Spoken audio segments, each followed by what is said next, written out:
সাহস না থাকলে রাজনীতি করা যায় না। আমি ছাত্রলীগ করতাম।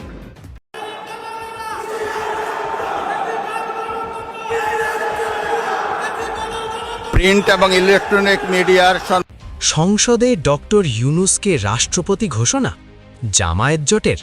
আজ জাতীয় সংসদ ভবনে জামায়াতে ইসলামী এবং ১১ দলীয় জোটের নেতারা মিটিং করেছেন।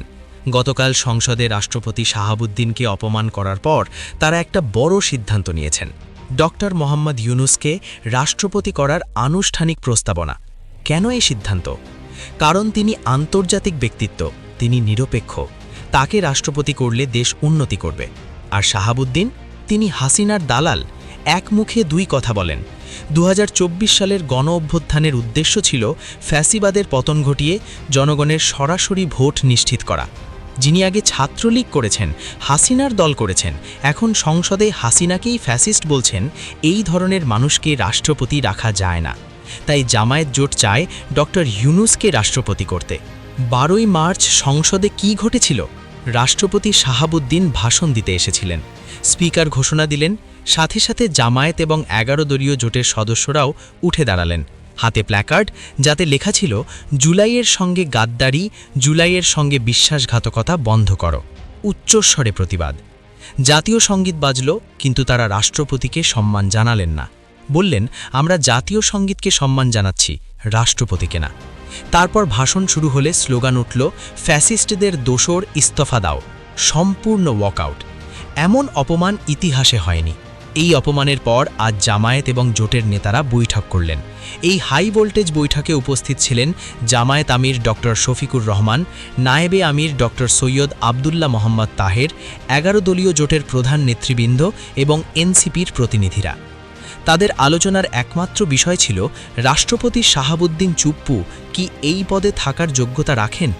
দীর্ঘ আলোচনার পর সবাই একমত হলেন যে যার হাতে জুলাইয়ের শহীদদের রক্ত লেগে আছে তাকে আর এক মুহূর্তেও বঙ্গভবনে রাখা যাবে না। কিন্তু প্রশ্ন উঠল, তার বিকল্প কে?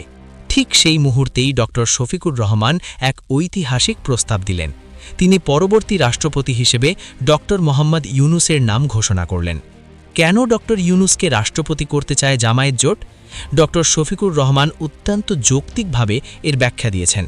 তিনি বলেন, বাংলাদেশ এখন যে কঠিন সময় পার করছে, সেখানে এমন একজন বিশ্ব বরেণ্যে ব্যক্তিত্ব প্রয়োজন, যার কথায় আন্তর্জাতিক বিশ্ব এক বাক্যে আস্থা রাখবে।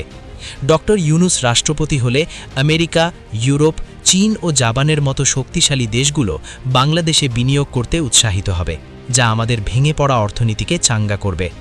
সবচেয়ে বড় কথা, তিনি সম্পূর্ণ নিরপেক্ষ।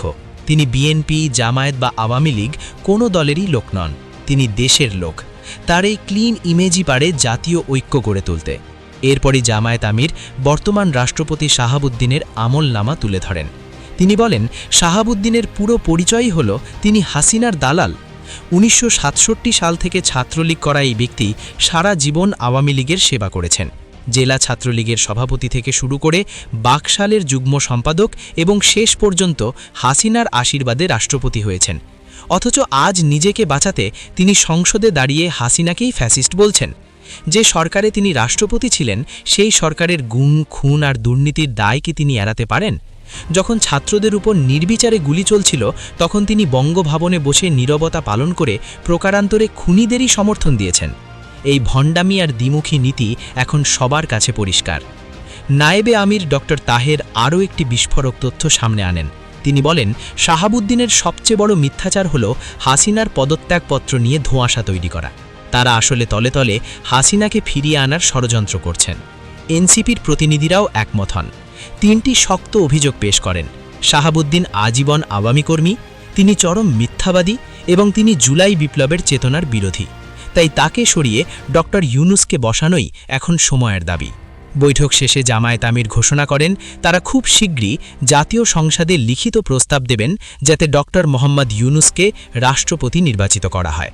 তারা প্রধানমন্ত্রী তারেক রহমানের প্রতি আহ্বান জানাবেন যেন দেশের স্বার্থে এই প্রস্তাবটিকে গ্রহণ করা হয়। যদিও ডক্টর ইউনূসের সাথে এখনও আনুষ্ঠানিক কথা হয়নি, তবে তারা বিশ্বাস করেন দেশপ্রেমের টানে তিনি এই দায়িত্ব ফিরিয়ে দেবেন না। এখন দেশের মানুষের নজর প্রধানমন্ত্রীর দিকে। তিনি কি জামায়াতের জোটের এই প্রস্তাব মেনে নিয়ে একটা নতুন ইতিহাস করবেন, নাকি শাহাবুদ্দিনকে রেখেই চলবে আগামী দিনের রাজনীতি? তবে একটা কথা স্পষ্ট, ডক্টর ইউনূস যদি রাষ্ট্রপতি হন তবে তা হবে বাংলাদেশের জন্য এক নতুন সূর্যোদয়, আর শাহাবুদ্দিনের জন্য অপেক্ষা করছে ইতিহাসের নির্মম বিচার।